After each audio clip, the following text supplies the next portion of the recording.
இப்போ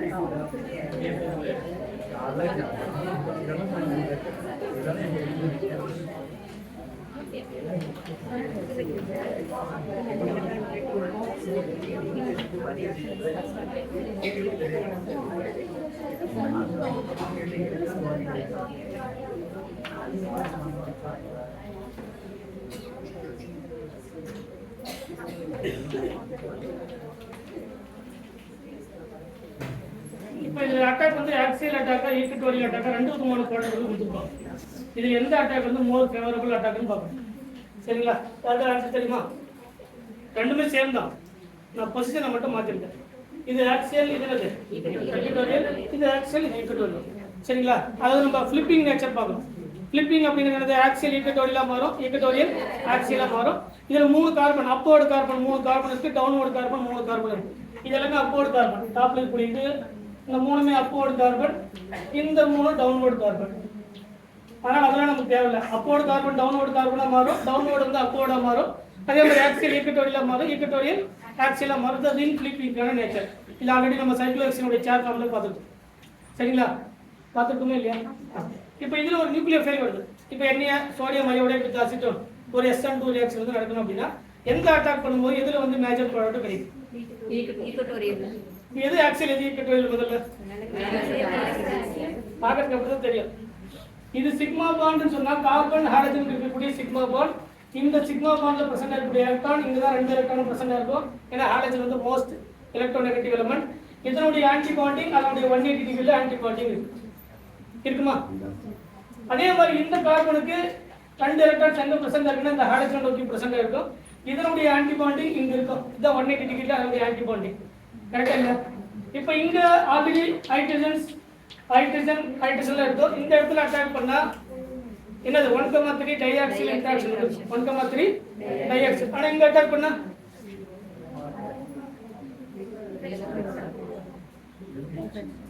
இது என்ன அட்டாக்? இது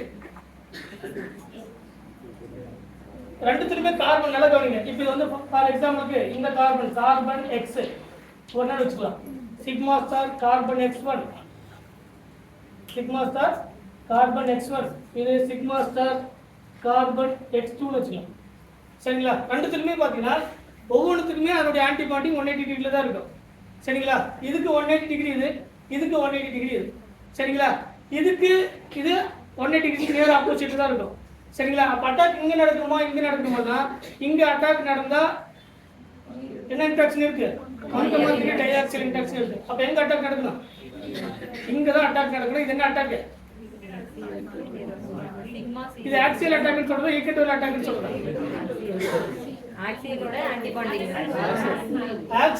ஆன்டி பாண்டிங் ஆர்பிட்டால் சொல்லுவோம். ஆக்சியலோட தொடர்புங்க அத நம்ம ஆக்சியல் அட்டாக்னு சொல்றோம். ஆக்சியல் அட்டாக் கிடையாது. இந்த ஆக்சியல் பாண்டுடைய ஆன்டி பாண்டிங் ஆர்பிட்டால் அட்டாக் பண்ணும். சப்போஸ் செல்னா கூட இந்த ஆன்சர் அப்படி தான் இருக்கும். அப்ப எது மேட்சரா கிடைக்கும்? இந்த இடத்துல அட்டாக் பண்ணக்கூடியது மேஜர் ப்ராடக்ட்டா கிடைச்சிருக்கும். அப்ப நமக்கு கிடைக்கக்கூடிய ப்ராடக்ட்ல நீங்க எடுத்து பாத்தீங்கன்னா இப்படி தான் இருக்கும் நமக்கு. இப்போ இங்க இருக்கக்கூடிய இங்க அட்டாக் பண்ணா எது வெளியே போயிடும். கரெக்ட்டுங்களா? அப்ப நியூக்ளியர் ஃபைல் இங்க இருக்கும், ரிமைனிங் இருக்கக்கூடிய இந்த எக்ஸ் அப்படியே தான் இருக்கும். அப்ப அட்டாக் எங்க நடக்கணும்? இந்த கார்பன்ல இந்த நியூக்ளியர் ஃபைல் அட்டாக் வந்து நடக்கும். சரிங்களா? அப்ப இந்த லீவிங் குரூப் எங்க போயிடும்? ரெண்டு இடத்துல எந்த இடத்துல இருந்தாலும் ஆனா நியூக்ளியர் ஃபைல் இப்படி எழுத கூடாது. நியூக்ளியர் ஃபைல் எப்படி எழுதுறது என்ன அர்த்தம்? அப்ப இந்த இடத்துல நியூக்ளியர் பார்க்கறதுக்கு நமக்கு ஈக்வட்டோரியல் மாதிரி தான் தெரியும். பட் எதனுடைய ஆக்சியல் அது? எதனுடைய ஆன்டிபாடிக்? ஆக்சியல் இருக்கக்கூடிய சிக்மா ஸ்டார் உடைய ஆன்டிபாடிக். ஆன்சர் வந்து இப்படி தான் இருக்கும். சரிங்களா? இந்த இடத்துல நியூக்ளியர் ஃபைல் இருக்கிற மாதிரி கொடுப்பாங்க. அது வந்து மைனர் ப்ராடக்ட். ரிமைனிங் இருக்கக்கூடிய ஆலஜன் அப்படியே இருக்கும். திரும்ப நம்ம ஒரு நியூக்ளியர் ஃபைல் போட இந்த நியூக்ளியர் ஃபைல் வரும். பட் அது லெஸ் தான் வரும். சரிங்களா? இந்த மாதிரி நான் புரியுதுக்கா? ரெண்டு எழுதிருக்கேன். ஒரே ஒன்று மட்டும் தான் கொடுத்துருப்பாங்க. ஒன்று ஈக்வட்டோரியல்ல கொடுக்கலாம், இன்னொன்று ஆக்சியல்ல கொடுக்கலாம். இப்படி ரெண்டு கொடுத்துட்டு ரேட் ஆஃப் த ரியாக்ஷன் கேட்பாங்க. இப்படி நீங்க தனித்தனியாக கூட எழுதிக்கலாம். இப்போ இது ஒரு கேட்டகரி எழுதிட்டு இன்னொரு கேட்டகரி கூட நீங்க எழுதிக்கலாம். சரிங்களா? இப்போ ரேட் எதுக்கு அதிகம்? இது ஏ, இது பி. எதுக்கு ரேட் அதிகம்? இதுக்கு தான் ரேட் அதிகம். இதனுடைய ஆன்டிபாடி தான் அட்டாக் பண்ணுது. So A greater then B. சரிங்களா? இந்த ஆக்சியல் பாண்டுடைய சிக்மா ஸ்டார் ஆன்டிபாடிங்க தான் அட்டாக் பண்ணும். சரிங்களா? இந்த ஆக்சியல் இந்த பாண்ட் ஈக்வட்டோரியல் பாண்டுடைய சிக்மா ஸ்டார் அட்டாக் பண்ணா 1,3 டைஆக்சியல் இன்டராக்ஷன் வந்து வரும். சரிங்களா? அதே மாதிரி இங்கேயும். சரிங்களா? இப்போ இதுல இங்க ஹைட்ரஜன் இருக்குமா? அதே மாதிரி இங்க ஹைட்ரஜன் வந்து இருக்கு. அப்போ வரக்கூடிய நியூக்ளியர் ஃபைல் என்னுடைய ஆன்டிபாடிங் இது இதனுடைய ஆன்டிபாடி இது. அப்போ எங்கே அட்டாக் பண்ணோம்? ஆக்சிலுடைய ஆன்டிபாடியில் அட்டாக் பண்ணும். அப்படிதான் எழுதும் தனித்தனியாக. இப்போ இது ஒரு ஹாலஜன் எழுதி ஆக்சியல் ஒரு ஹாலஜன், அதே மாதிரி ஈக்குவட்டோரில் ஒரு ஹாலஜன்.